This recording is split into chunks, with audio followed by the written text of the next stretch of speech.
各位长老，稍安勿躁。大家的心意和礼物，小凤君已经收到了。收到了。但是小凤君说了，每人只收1件礼物，剩下的大家拿回去，留着晋升和做布施用吧。大家盼星星、盼月亮的，盼了1000年，自然要把所有的宝贝都送给小凤君。是啊，礼物不能表达出来呢。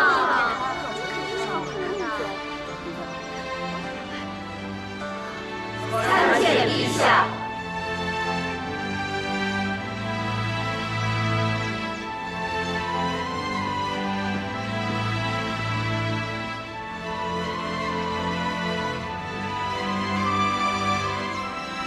师尊，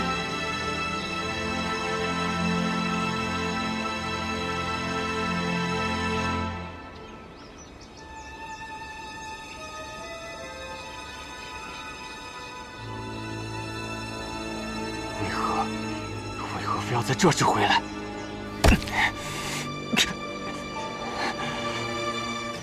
我这刚一苏醒，您就着急地赶了回来，想问什么，您便问吧。我向来不喜琢磨别人私事，你想说便说，我可不会逼你说。当年降世之时，被大泽山的古镜仙君所毁，仙缘散尽于天地，其中1分仙缘落到了幽冥界历劫，想来可能是火凤涅槃的本能使然。这1000年里每一世的记忆都保留完整。最后一世，我跳入了渡劫池，仙缘回归梧桐岛，就此涅槃苏醒。这神仙下凡渡劫不算少数，却未见过这么个渡法。这哪里是渡劫啊，分明是变着花的淬炼心智。怪不得短短1000年，你的性子就成了这副样子。历世千载，人生百态，世间尊伟，也算都尝过了。如今这性子虽然是寡淡些，不过倒也省去了日后越是历练，给您添麻烦。这人间历劫，只能淬炼仙缘。你这一身半神之力，究竟从何而来？何况你晋升神位，竟未降下雷劫，这也是闻所未闻呐。晋升也并非得是雷劫，或许在我历劫之时，就已经历过了呢。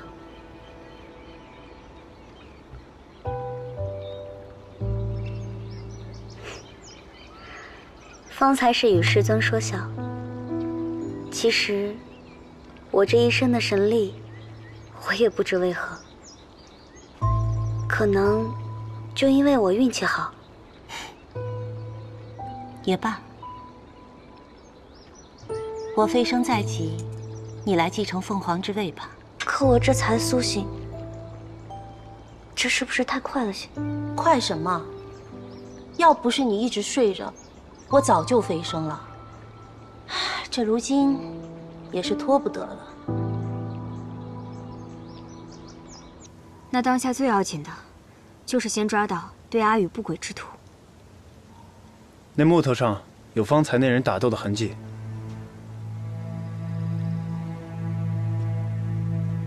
我看了，还残留着妖毒。难道是妖族有人要对阿宇不利？恐怕没那么简单。虽然方才没有看清那人的容貌，但我感受到了一丝残留的仙气。如今魔族的力量已深入仙界，此事也很有可能是入了魔的仙族所为。魔，当初那笔账还没算完呢。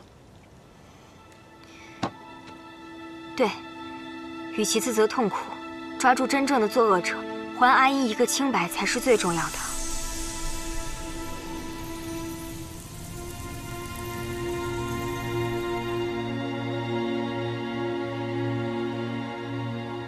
我先带这条线索回仙界。妖族那边，文印，不用你教我。走吧，阿宇。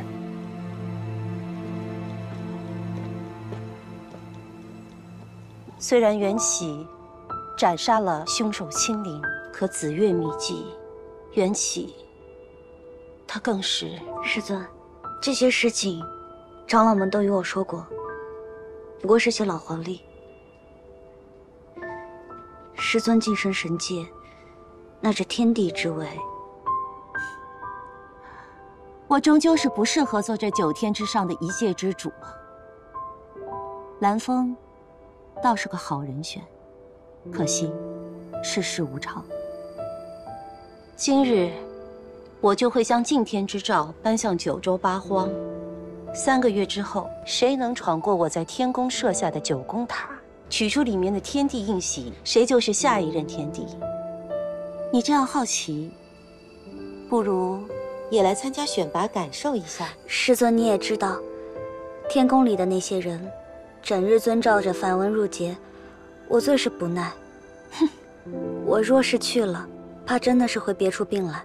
不愿意便不愿意，你好好守好这凤凰窝就是了。师尊放心，凤族，我一定会全力守护。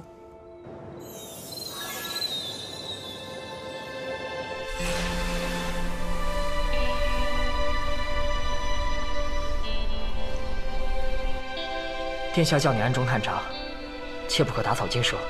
小神君今日与妖交手，不可以这么浪费混沌本源。现在谁能劝得住他？他呀，只想尽早炼成云珠，追溯过往，调查真相。如今，为了炼化这颗云珠，小神君即将耗尽他的混沌本源。小神君，主人！小神君，今日魂力消耗太多，切不可操之过急啊！主人，这云珠先不炼了，行不行？唯有云珠炼成了，才能还阿英一个公道，才能还1000年前枉死的所有人一个公道。我本就是天地灵力蕴养而生，就算灵力耗尽，归于天地，不是挺好吗？好了，小神君，姑姑，何事？小凤君降世，你应该去梧桐岛祝贺才是。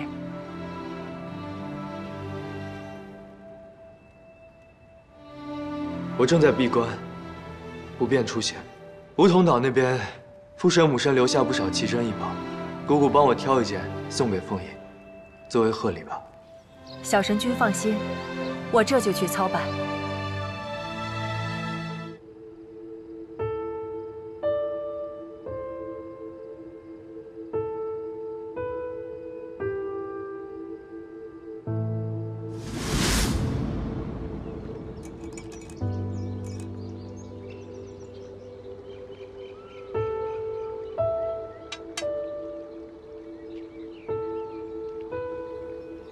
如今倒也没有想好，要以什么样的姿态面对新神。不过，我要用新的身份，去弄清楚一些事情。还望师尊能多给一些时间。我就暂且先帮你管一段时间，但女婿尽快调整。火凤降世，必迎来3界朝贺。作为主角，你的一举一动都万众瞩目。若迟迟不能朝贺，恐失了礼节。突然明白，多谢师尊。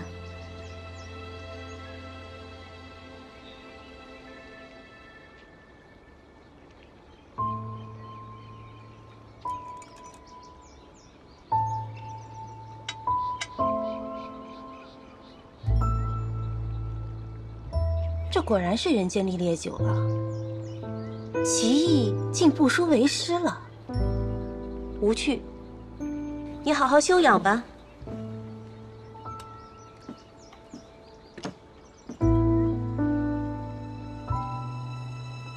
你自涅槃降世以来，从未去过天宫，怎知天宫重梵文入节？在我小的时候，您与长老们经常在我耳边说，我自然就记住。你倒是记性好，1000年前凤凰蛋里的事儿都记得这般清楚。好在如今给自己加了禁制，故人见我也是另外的模样，倒也认不出我来。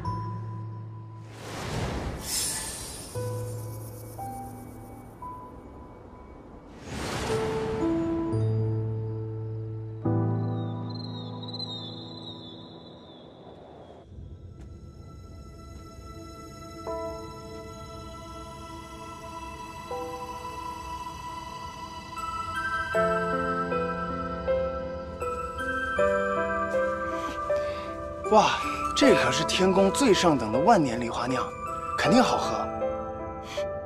嗯。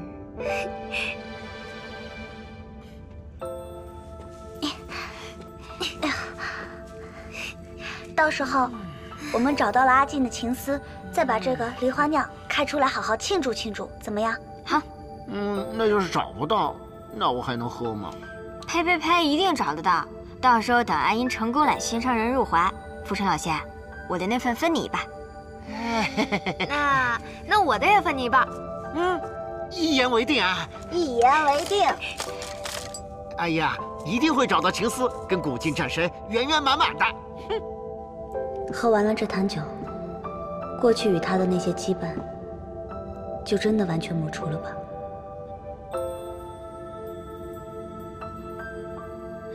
哪里来的小贼，敢偷我的宝贝？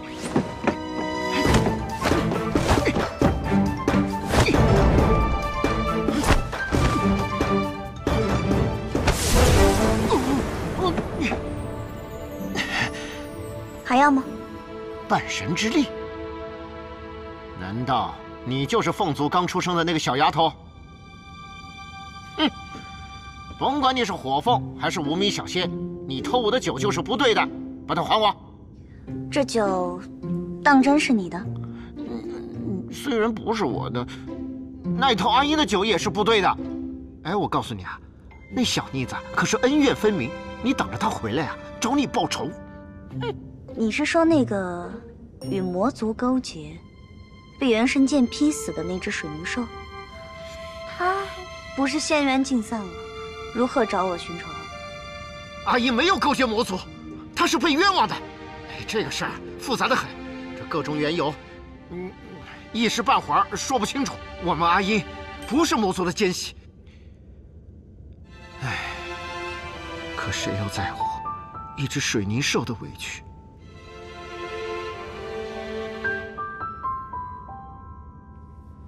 是啊，谁又会在乎一只水泥兽的委屈？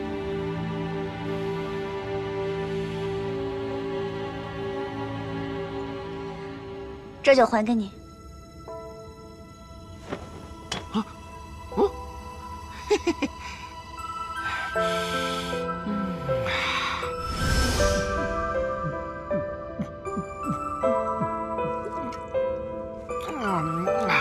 味道醇厚的很呐，切，你真是没有品味。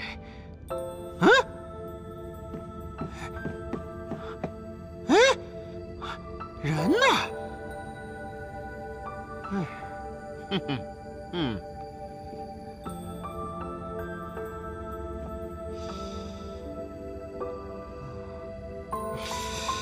这刚出生的小丫头，怎么会知道阿英买酒的地方呢？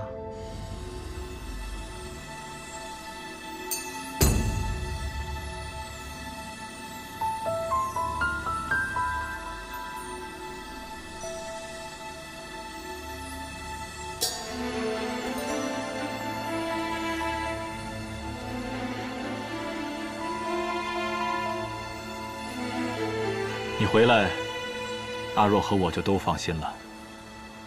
今后我也能抽更多的时间，去找紫月的下落。紫月行踪缥缈，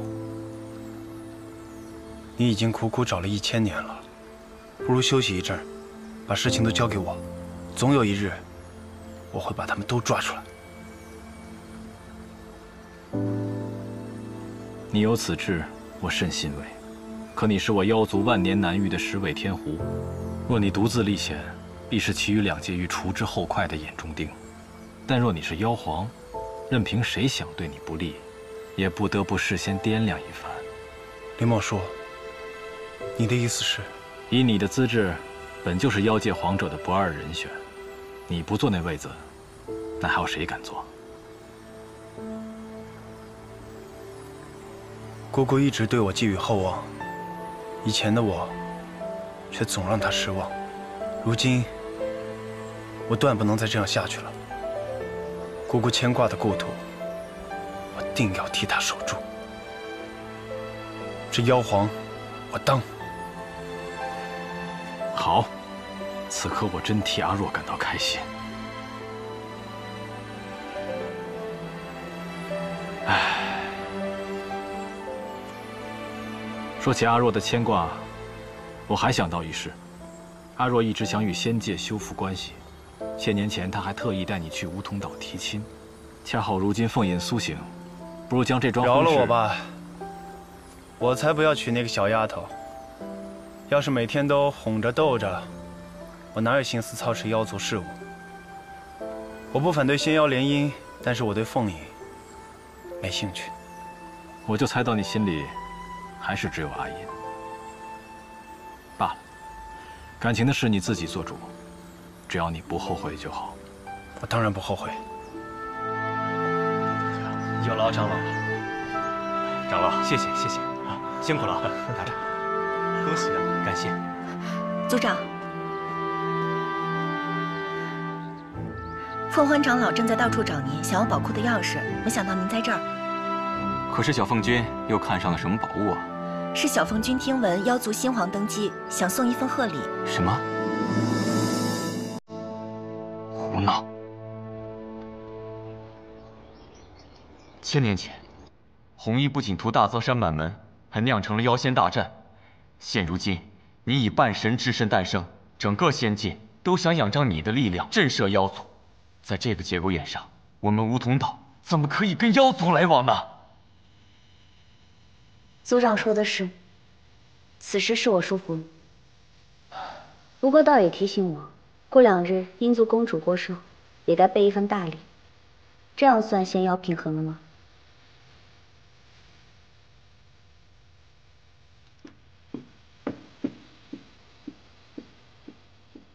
这个凤鸣族长也真是的，虽然小凤君你宣布暂时不接任凤凰之位，可我族本就以火凤为尊，叫他一声族长已是给了面子，怎么还管到你头上来了？凤鸣作为一族之长，他要考虑的事情自然是比我多，所以他没有错。在我看来，仙妖只有族类之分，从来都没有善恶之别。仙妖虽有族类之分，但绝无善恶之别。原本以为我已极力忘掉他的一切了，可他还是不知不觉中影响了我这么多。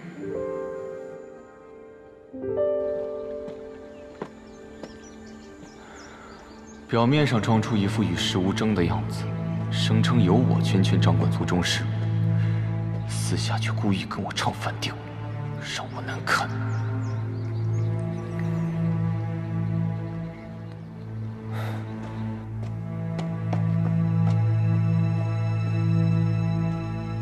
红绸大人，这是何意啊？小神君与凤凰乃天定的姻缘，如今凤凰已顺利降生，也不枉小神君1000年的等待。我想，这喜事也不宜再拖了。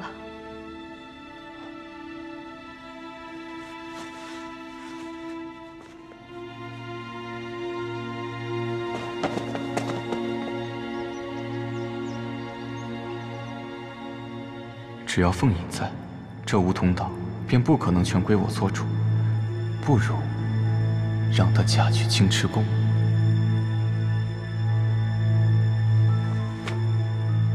能与小神君签订姻缘，是我们家小凤君有福了。此刻天帝陛下外出，那我便以凤族族长的身份收下这份聘书。启禀陛下，仙族梧桐岛差人送来一份贺礼。来送礼？仙族定是来者不善。那个小凤君一出生便是半神，我看他们此举定是故意向我妖族示威。我看不像，他们派来的使者举止恭敬，还特意指出这份贺礼是以小凤君个人名义相赠。我看或许是火凤为了报答陛下当年助缘起神君收集仙缘之恩。不管是何意，如今我玄晶宫都怠慢不得。青池宫刚宣布与梧桐岛联姻，我们得罪凤隐就是打神界的脸，此时得罪神族，可对我们无半点好处。什么？缘起要与凤隐定亲？此事当真？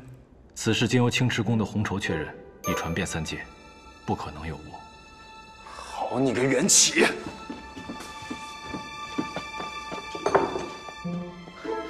殿下，陛下去找神君打架了，这可怎么办？放心吧，有些交情不可能那么容易就破碎了。缘起，你这个薄情寡义的东西，给我出来！大胆狐妖，竟敢对神君无礼！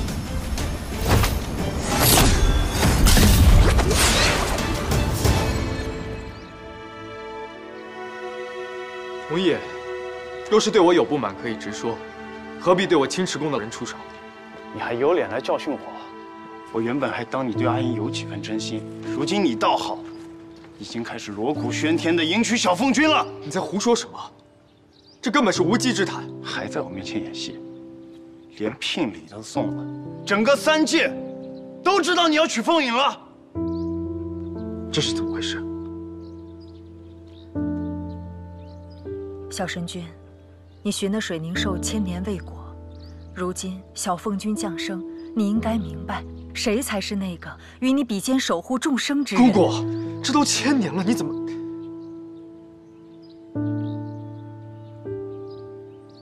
我现在就去退亲。不可！如今你又要去退婚，小凤君刚降生，就要在3界丢尽颜面。凤渊就是再疼你，这次也难保不会生气。姑姑，此言差矣。难道我们要为了一时的面子，去牺牲别人一辈子的幸福吗？我心中只有阿英，此生不会再娶他人，凤影也不应该成为这场联姻的牺牲品。无论凤渊姑姑如何怪我，都认了，不能再酿成更大的悲剧。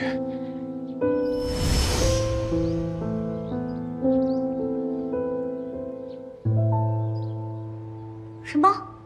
凤鸣收了缘起的聘书？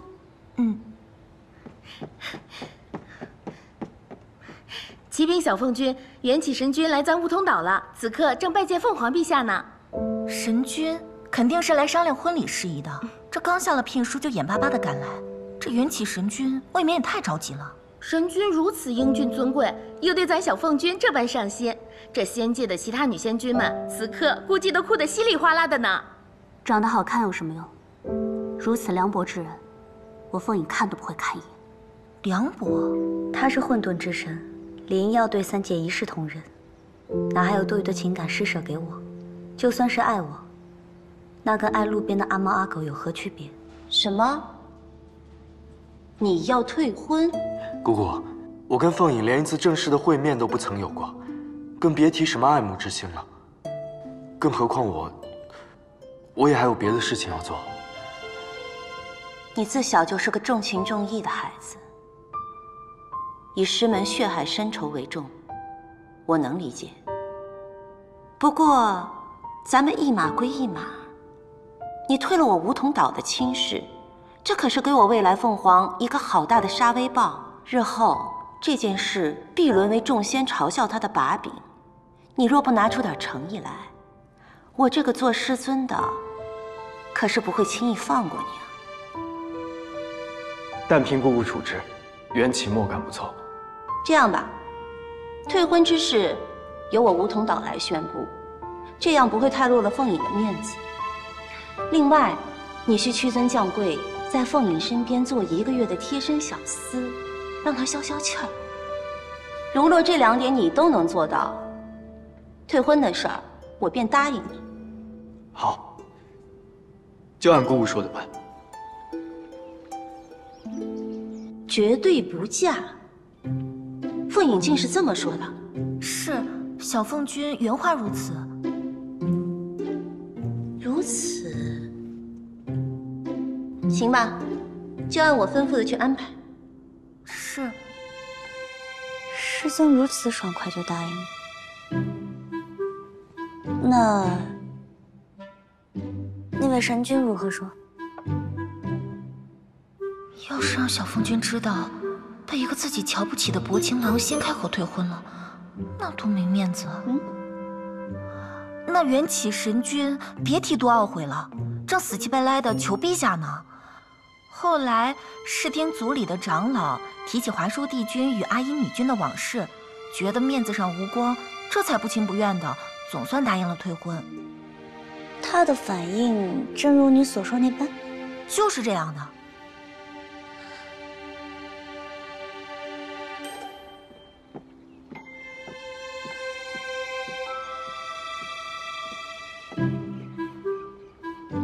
神君，凤渊陛下吩咐过，需将你与其他弟子一同侍之，不能有特别待遇。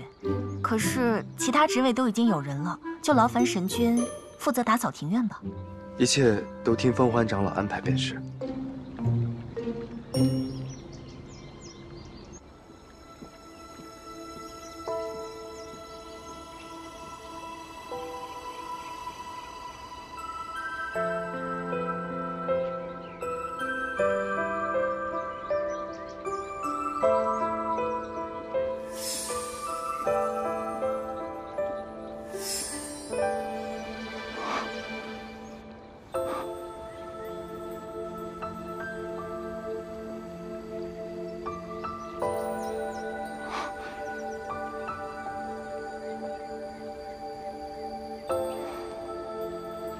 等等，这些花怎么换了？我之前订的不是金凤、龙船与凤尾云冠吗？这些惨惨淡淡的品种，怎么配得上我们小凤君的威仪？无妨的，凤欢。之前那些姹紫嫣红的，我也早就看腻了。如今这些清雅，我倒也喜欢，留下吧。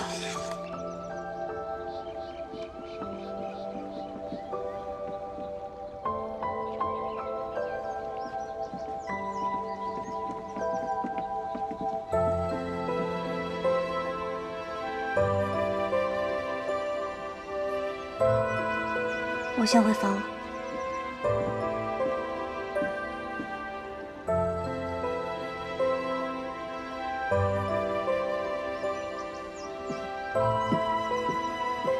凤宁，这次的花是谁负责买的？缘起神君让买的。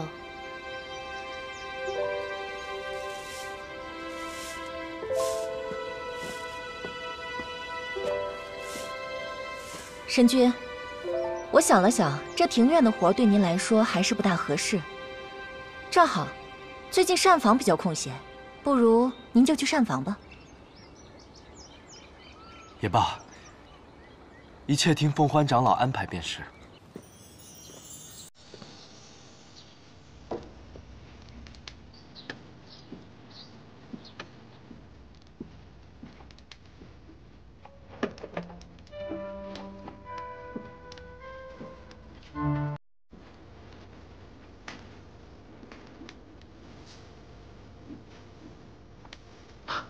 神君，我家小凤君啊，不爱仙界的八珍玉食，反倒喜欢人间的粗茶淡饭、寻常点心。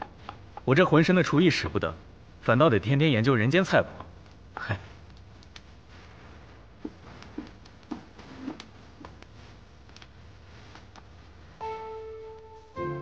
殿下，这是新做的糕点。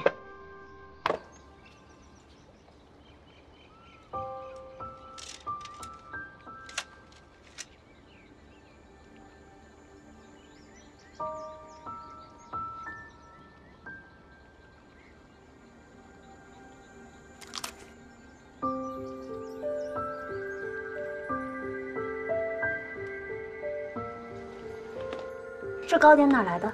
厨子做的。厨子？嗯。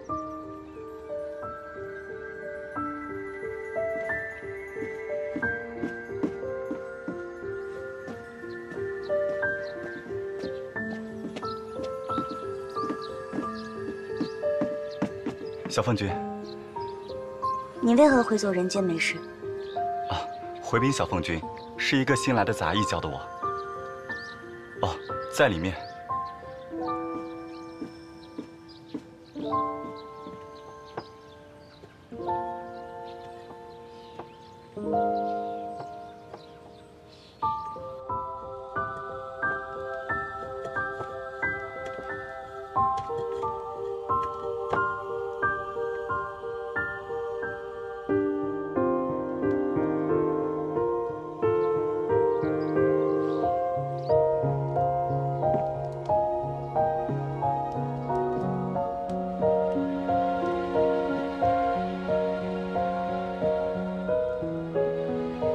小凤君，神君的爱好倒是别致。小凤君认得我。千年前涅槃之日，被搅得仙缘尽散，任谁也不能忘吧。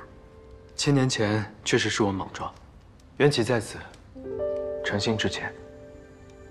神君这个礼，我受着了。多谢。青池宫事务繁忙，神君早回。小凤君，我答应了凤元姑姑，在梧桐岛给你做1个月的杂役，来弥补我青池宫无故退婚之过。无故退婚？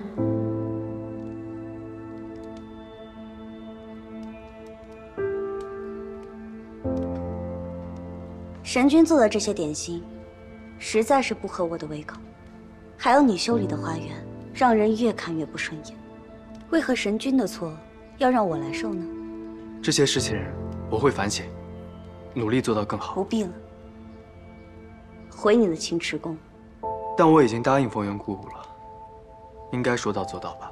果然是神君，只顾自己仁义二字，全然不顾他人感受。还是如此。行，你待在这儿，莫要出现在我的面前，眼不见为净。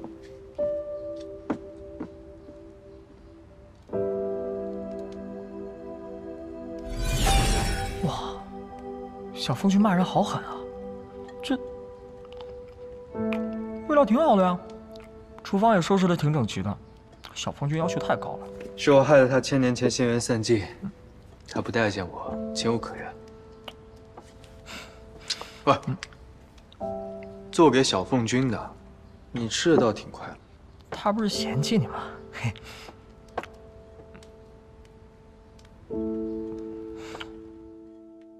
你吩咐下去，缘起神君寿宴摆设全按此图，不许有任何差错，听明白了吗？殿下如此尽心为神君做寿，可神君的心思咱们尚不知晓。若是寿宴当日神君不出席，那您的脸面……无论如何，我都会让他答应出席的。神君回青池宫了吗？还是留在梧桐岛呢？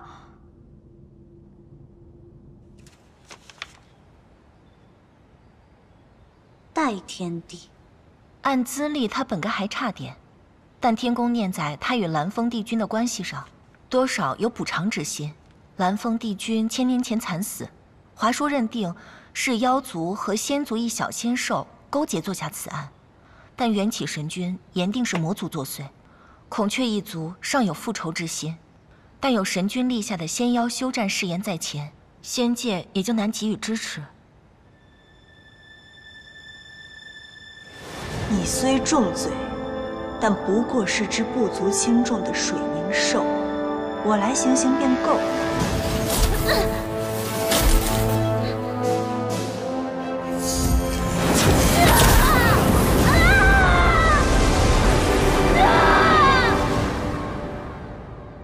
萧凤君，可是身体哪里不适？无妨，只是没睡好罢了。看来我没法去见这个代天帝了，烦请你帮我去，不为难吧？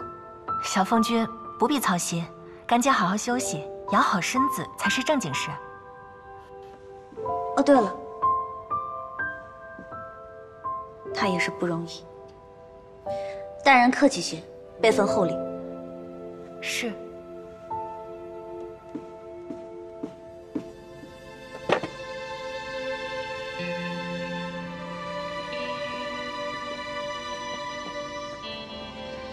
本尊亲自登门恭贺小凤君涅槃重生，却连面都见不上。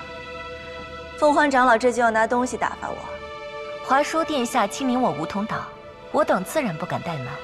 只是我们小凤君现在不便会见外客，请您见谅。这份礼物也是小凤君亲自挑选，以示歉意的。可不是，凤影这丫头降生着实是不易，别说他们，我都得护着。华叔啊，你要多多见谅。陛下，不必多礼。华叔，以后天宫的事还要多多依仗你，你有什么事就尽管开口，莫要客气。都是华叔应该做的。不过还真有一事，听闻缘起神君尚在梧桐岛，不知华叔可否见上一面？下个月便是神君寿宴，我有诸多事宜想要亲自跟他核对。缘起啊，现在应该在后花园摆弄仙草呢吧？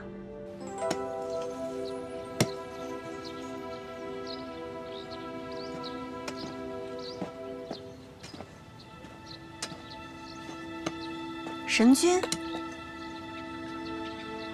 神君怎么在做这些杂物啊？神君身份尊贵，凤族竟叫神君做这些，未免是仗着神君性子温厚谦和，蹬鼻子上脸了。我自幼由凤元姑姑看着长大，儿时就经常来这梧桐岛玩耍，不知弄坏了多少仙草啊！现在就算照料他们，也难以补偿。华叔殿下不用大惊小怪了。是华叔失礼了。还有事吗？神君寿辰将近，1200年天地一轮回，这是大寿。天宫诸位仙君的意思也是当为神君筹办寿宴，邀众仙齐贺，所以没必要吧？我知神君不喜这些，但这次寿宴有必须要办的理由。仙妖两界最近在边界摩擦不断，妖族大有违背休战盟约、卷土重来之势。神君寿宴正可齐聚众仙，震慑一番。毕竟两族和平也是神君所愿啊。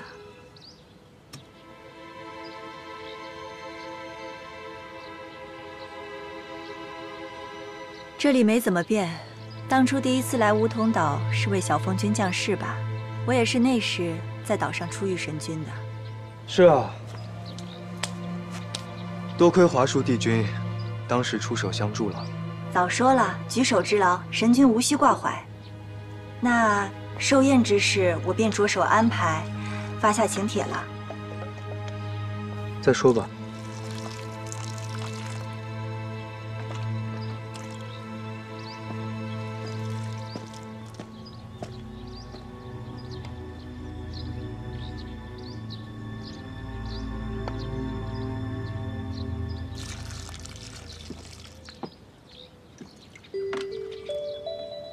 这要是放在以前呀，有人这样步步揣摩你的心思，你必怼他个无地自容。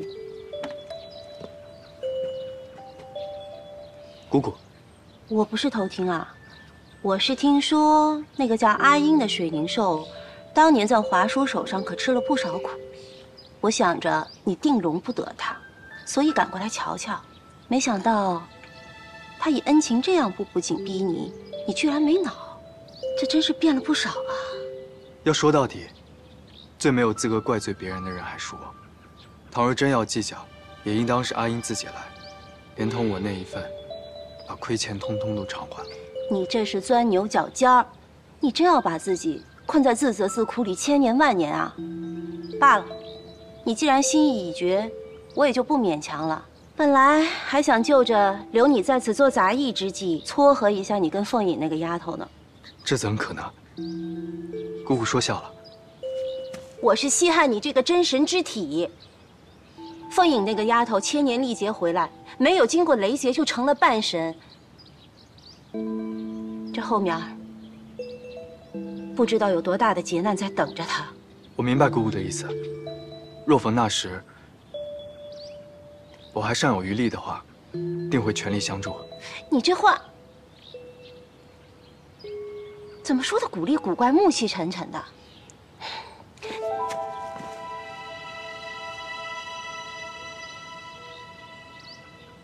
我刚除完杂草，身上有些污垢，就不弄脏姑姑了。我先收拾一下。这孩子怎么也变成这样？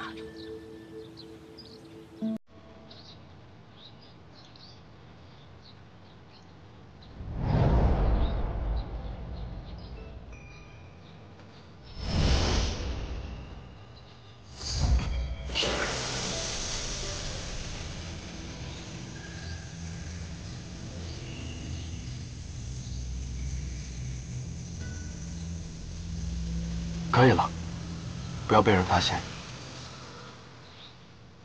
知道这里人多眼杂，还不尽快回青池宫，非要留在这里耗费心神。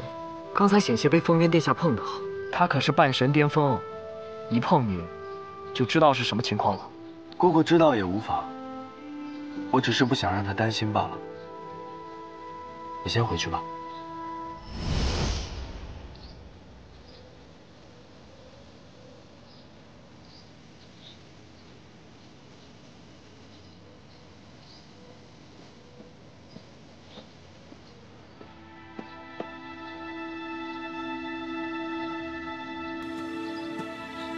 凌风，他怎么窜进来的？凤仪每日这时都会在古树下吐纳修炼，莫要扰了他。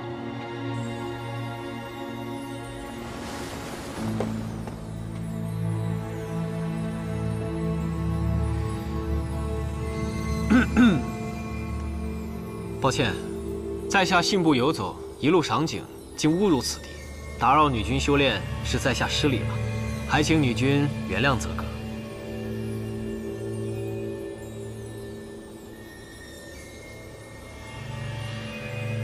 女君的容姿，真是顾盼宜光彩，荣华耀朝日。怎么之前从未见过女君？要不然在下定是过目不忘的。女君该不会是梧桐岛新生小凤君凤隐殿下吧？哼，在下听说凤隐殿下出世从未见过外客，没想到却与在下在此情此景相见，不得不说，这是你我的缘分呢。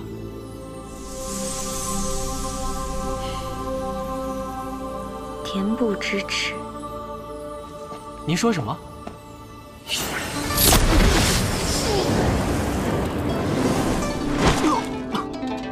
雷火符，快给我解开！哎，这个真不能！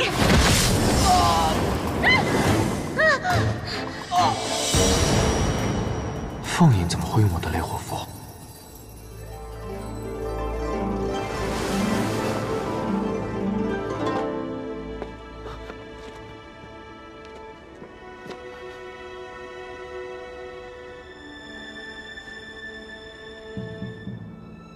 又怂又弱，是谁给你的胆子到我跟前来装偶遇的？此处是梧桐岛祖树所在，不迎外客。说，谁让你进来的？殿下息怒，在下并无恶意，只是对殿下心生仰慕，才让凤鸣行了个方便，想与仰慕我？你都不曾认识我，何来仰慕？你怕不是觉得装模作样说几句恭维我的话，我便会对你好奇心生欢喜？千年不变，好大一张脸。千年前我降世之际，也是在这梧桐岛上，你得陇望蜀，轻蔑真神的高谈阔论，我如今还记忆深刻。当时我便教训了你一顿，望你长点记性。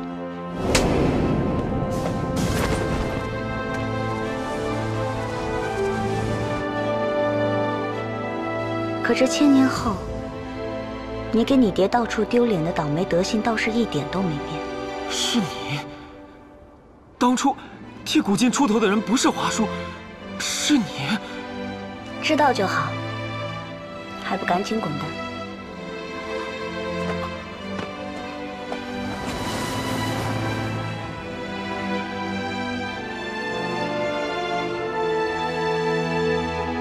还有客人。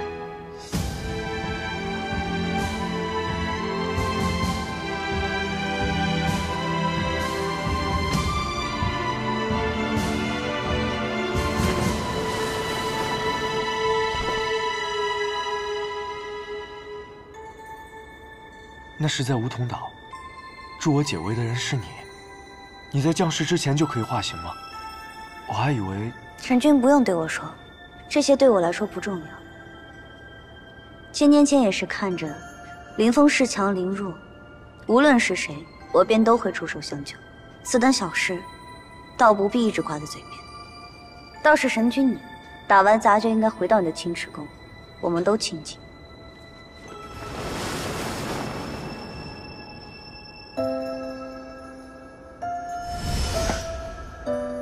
主人，看来这小凤君可真的是不喜欢你。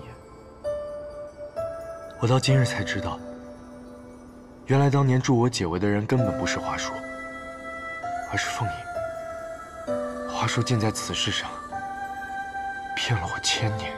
于凤影，我连救命恩人都能认错，他自然会厌恶我。只是方才他用的那雷火符，雷火符有什么问题吗？不是跟你画的是一样的吗？就因为跟我画的是一样的，那是我1000年前为了省事独创出来的。我只教过阿影。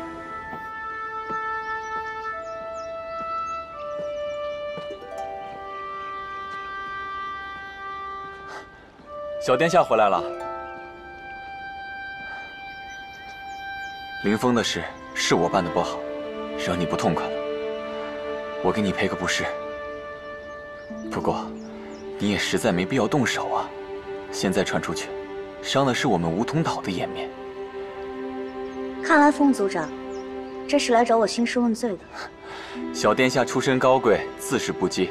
我也知道，你向来都是按照自己怎么喜欢怎么来。但是，我是凤族的族长，我必须考虑到所有与凤族相关的大小事宜。在仙界与众仙门往来，本来就不是一件单凭好恶的简单事啊！你究竟想说什么？这不是小殿下与元启神君婚事未成，现在他们尽是拉着我寻你的婚事。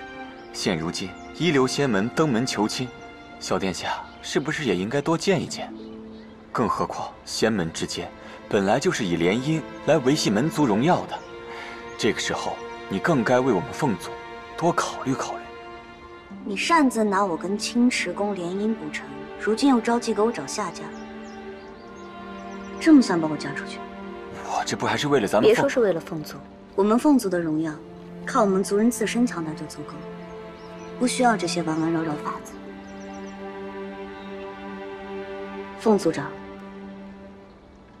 我凤影的婚事，不是你盘结屈服仙门的工具。无论是一流、二流或是末流，我喜欢，愿意选谁，没有人能管得着。成婚之事我没有兴趣，不过你有兴趣的话，你去。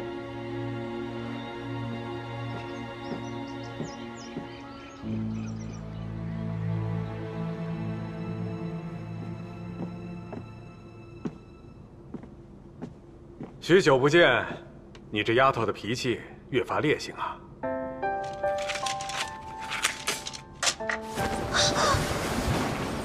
是你，你认识我？你身体里有她的一部分。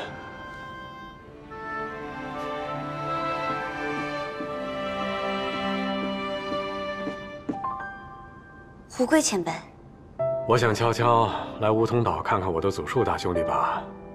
怎么就碰上你跟凌风、元启他们打架？他们给了些厚爱，我一时承受不住，自然只能婉拒了。这么多年不见，你这牙尖嘴利的样子，还跟当初一模一样。想当初你跟元启那小子……凤爷，胡贵前辈，方才雷火符的画法，无龟前辈。您怎么会？沈君，方才要说的话，凤影说得很是清楚。速速离去。前辈，好不容易来一趟梧桐岛，好好叙叙旧，请。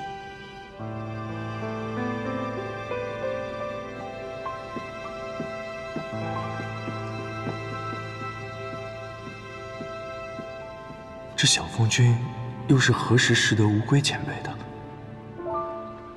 你重归，我高兴得很。当年你和小神君去静幽谷说服了我，把凤隐的仙缘交还了，凤翅的愿望也终于达成了。如今你作为第2位凤凰重归，这也意味着火凤一死才能一生的宿命，是真的已经终结了。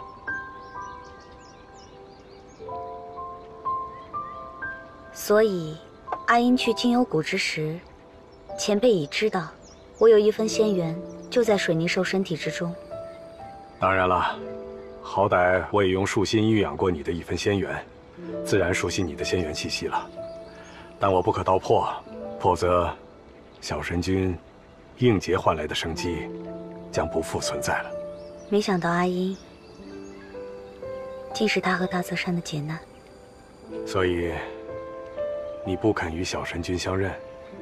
有何好相认的？阿英是阿英，凤影是凤影。可你明明记得阿英的一切啊！再者，体内的那一分仙元，本就是主仙阁性情的。你就是阿英，无论经历了多少人生，你也还是。已是太久，忘记了。当时情根深重，怎么能说忘就忘呢？不想承认，所以才想叫他避开你远远的。前辈，何来情根深重？神君不也是说断就断，说忘就忘？如今我堂堂的凤凰，心性能比他差？在这世上，谁做情深，谁又负了谁，我半分关系也不想沾上。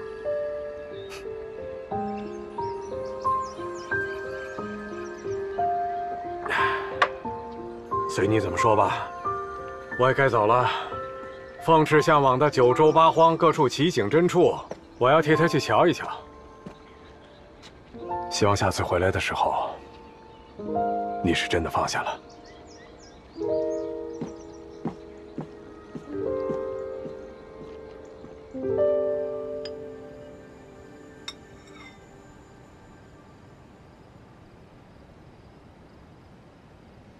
今日这甜汤有些过于甜了。之前都是陛下领来的那位侍从所做，他走了，我们还一时摸不准殿下喜好。我去膳房再重做一份，这样也能喝。是。对了，今日可能要晚些就寝了，还有很多的仙门文书没看，帮我换成醒神香吧。小殿下喜欢的香，也是那走了的侍从所添所配，我们怕配不好。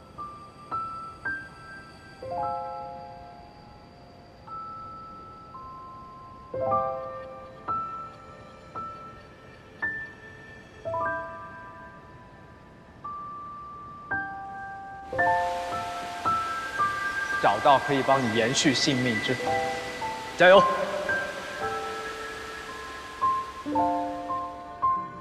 如果你看到流星的时候许愿，你的愿望都会成真。那我就希望明日我们在赌坊能够拿到彩头，拿到族徽。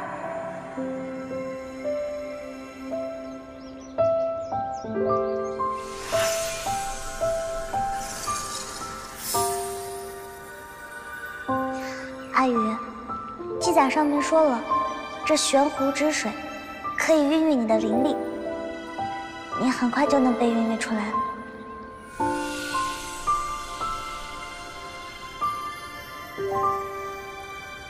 从今日起，不要再插手仙瑶两族的争端，在青池宫好好待着。晨晨，我求你！惩处已定，不容再议。不要！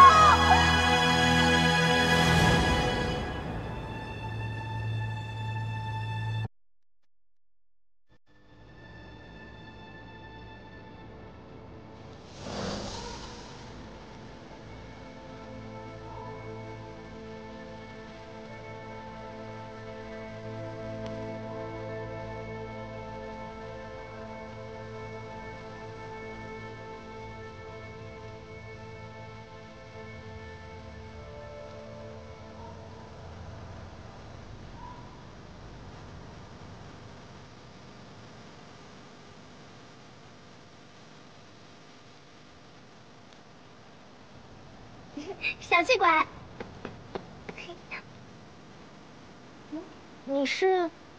你是何方的小仙？我是这的主人啊。主人？嗯。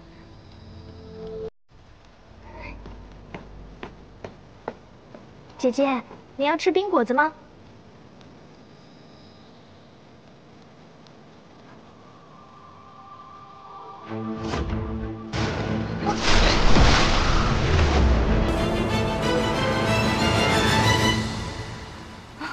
姐，你手受伤了。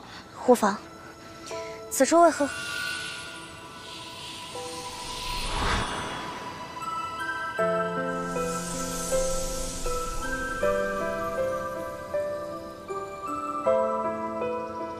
你是水凝兽。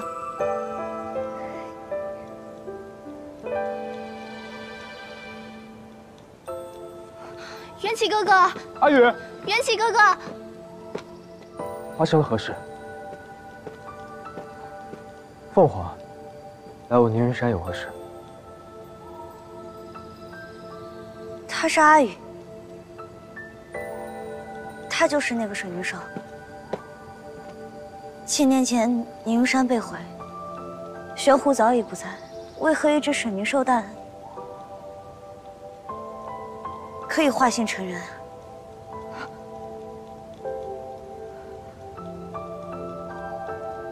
凤凰，你初来仙界为何会认识阿宇？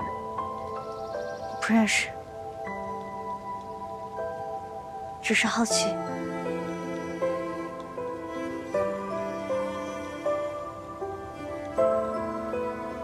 此处为何会有妖气？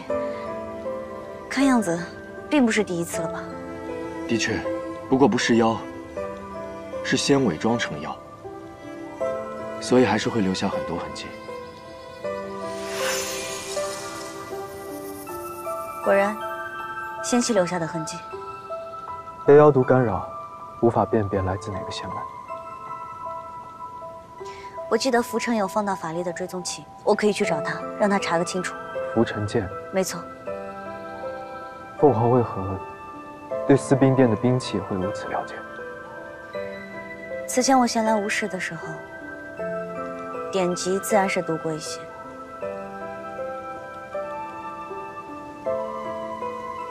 我跟这只水凝兽很有缘分，你可愿去我梧桐岛玩玩？好啊，我也很喜欢姐姐。元气哥哥，你就让我去吧，姐姐刚刚还救了我，好不好嘛？好不好？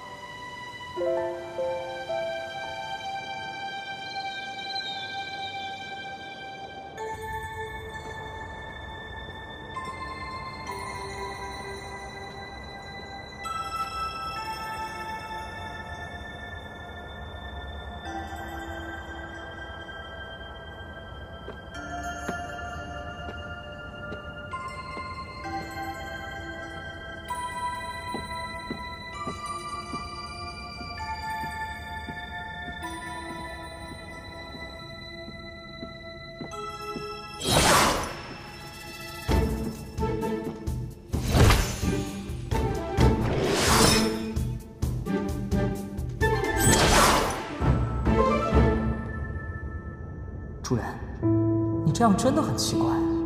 堂堂一介神君偷摸跟踪还窥视，你说他上了天宫之后，直奔司兵殿，一点弯路都没走，太熟悉了。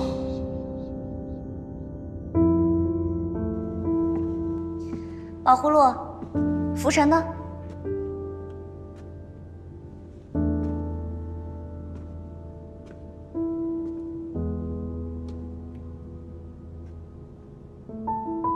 神君为何也偷偷跟来了？因为我想求证，我想知道，为何小凤君会对这天宫的一切如此了解。神君以为如何？好像自从我用了你独创的雷火符后，你对我就多了很多的问题。是，因为我想不到除了他之外，还会有谁那样画雷火符，会对一只水凝兽如此关心，对司兵殿的武器如此了解。你口中的他，莫不是传闻中让陈君惦念千年的水凝兽？所以神君是用我来惦记故人吗？你不觉得你这样做对我来说很冒犯吗？那我就再与神君说一次，我像是之前就在仙界到处逛，对哪里都熟悉，这不足为怪吧？我并没有兴趣来做神君，回忆过去，表演情深的工具。提醒你，既然那水凝兽已经生死道消，无论你是愧疚也好，又或是后悔吧，对于他来说都没有任何意义。不如就此收手，不要再执着。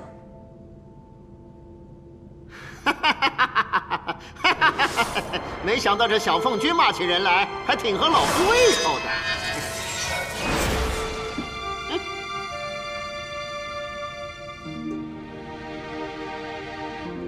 既然符合你胃口，福山仙君，可否帮我一个忙？你个小丫头片子，还挺会顺水推舟的。哼，想都没想。老夫为什么要帮你们？老夫此生只信一个人，也只服一个人，就是你们所说的那个水泥兽阿英。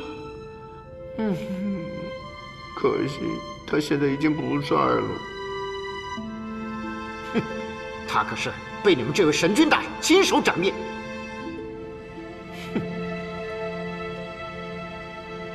福山仙君，此事与他无关，是我要找你帮忙。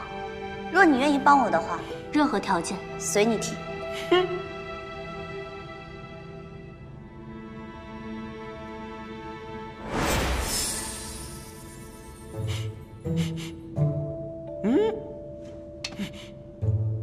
见面礼可还喜欢？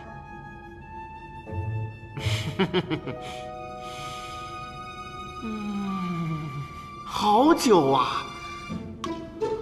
梧桐岛出手，果然不凡。那既然如此的话，我们……哎，不行不行，你也不成。为何我也不成啊？我可听说了啊，你们两个已经有了婚约了。我要是帮你啊，我都觉得晦气。福山仙君，你这消息可不灵通啊！我与他没有关系，他的婚约我拒掉了。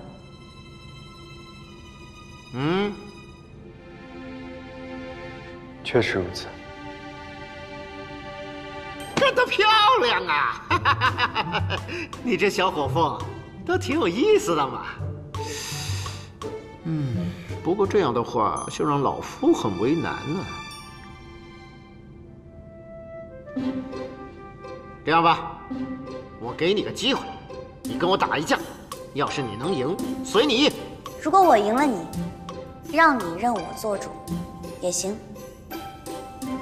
你要是赢了我，认你做主也无妨。关键是，你也得能赢啊！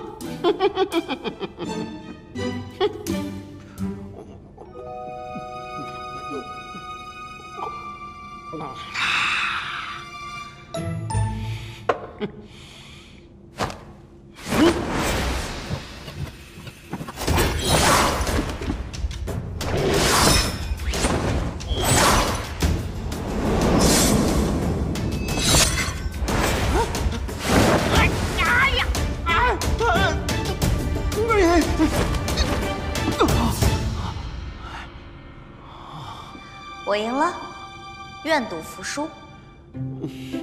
我输了，你太强了，我打不过你。愿赌服输，以后小凤君就是我的主人，任君驱使。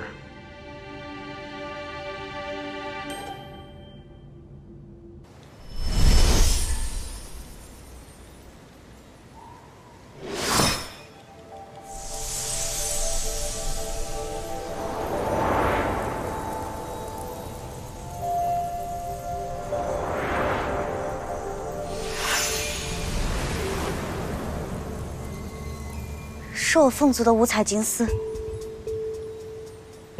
可五彩金丝一直由凤鸣在保管。凤鸣，此前他也说过，有人想对镇魂塔下手毁我肉身，可镇魂塔也在他的手中。若是如此，当真是有趣。据我所知，凡是凤族具有上君资质者，皆可驱动此法器。究竟是不是凤鸣，或许还得等浮城追踪之后才能有结果。此前袭击阿宇的人被我打伤了手臂，只要浮尘可以追踪到此人，一查便知。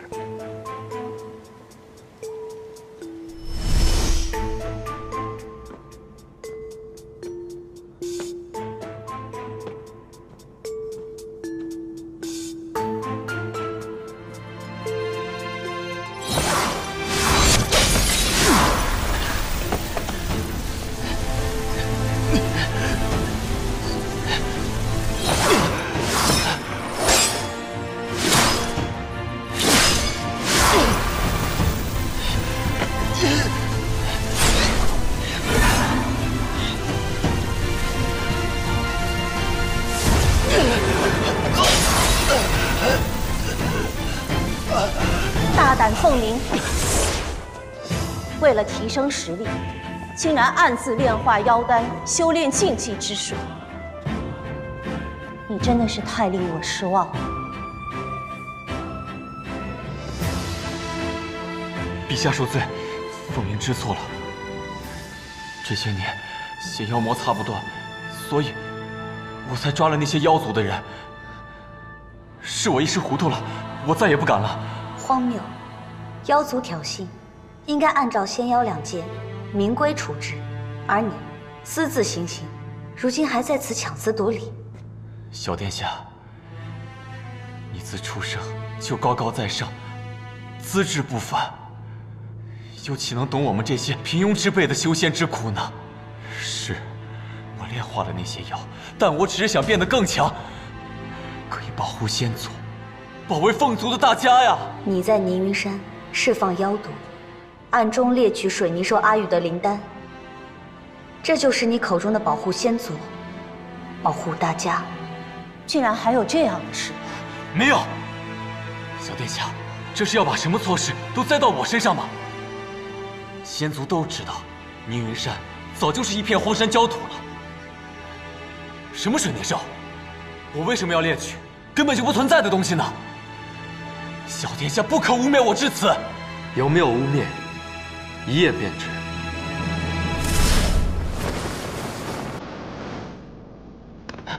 果然，元神剑留下的伤痕在此，你还敢狡辩？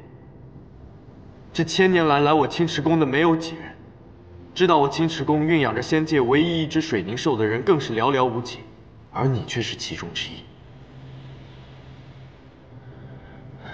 神君大人，果然是道高一丈，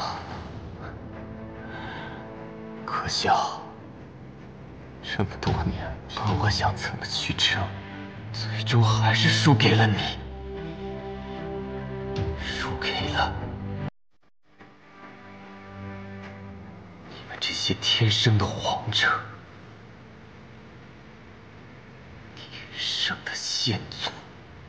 凤鸣啊，渴望力量本没有错，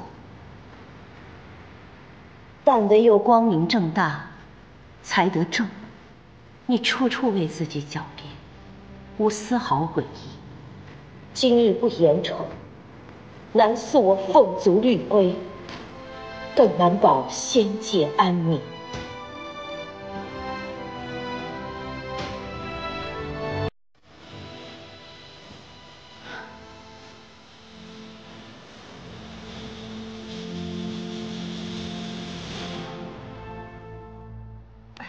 凤鸣如今已被剔除上君之列，押入天牢。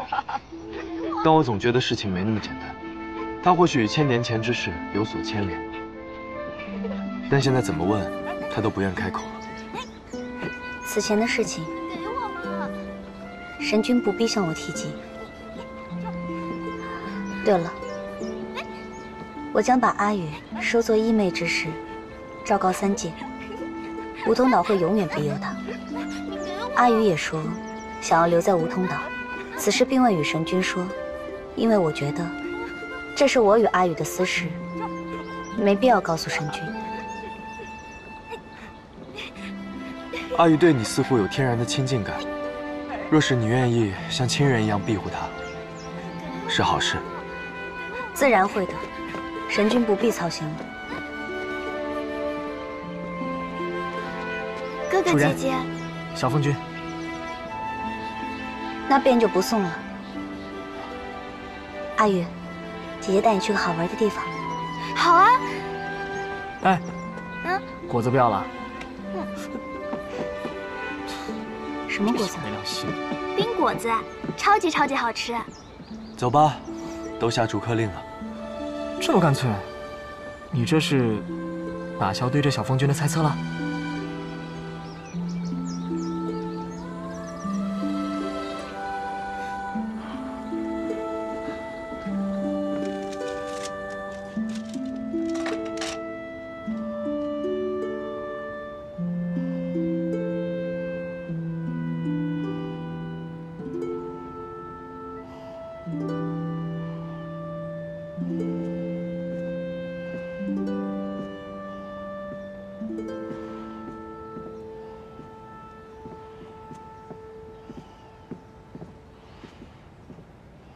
长老们说，你把这些年凤鸣经手的文卷全部都要来了。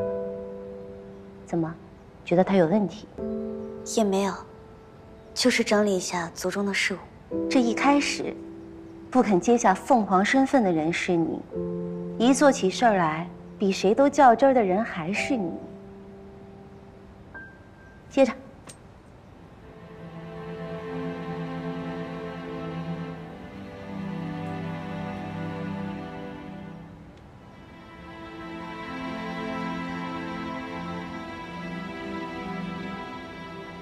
师尊，此仙于刚才就是你的继任仪式。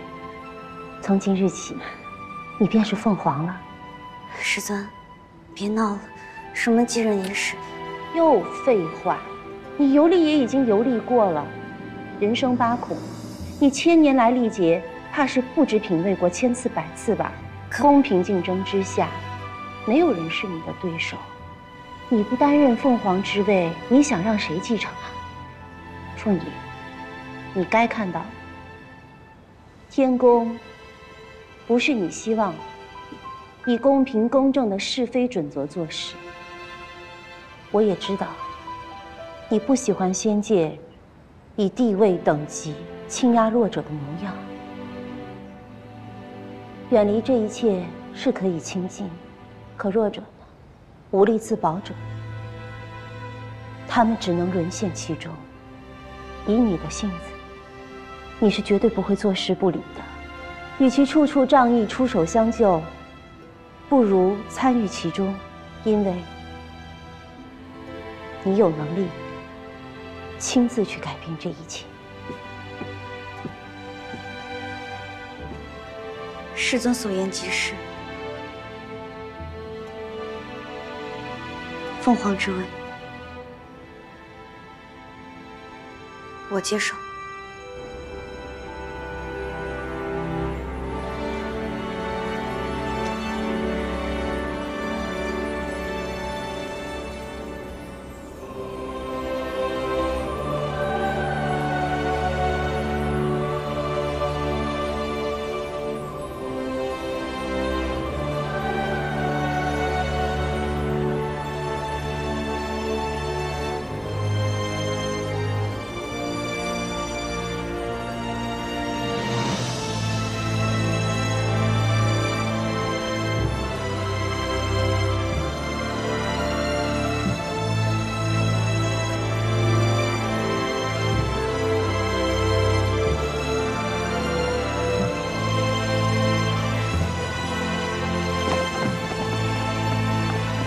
参见凤凰。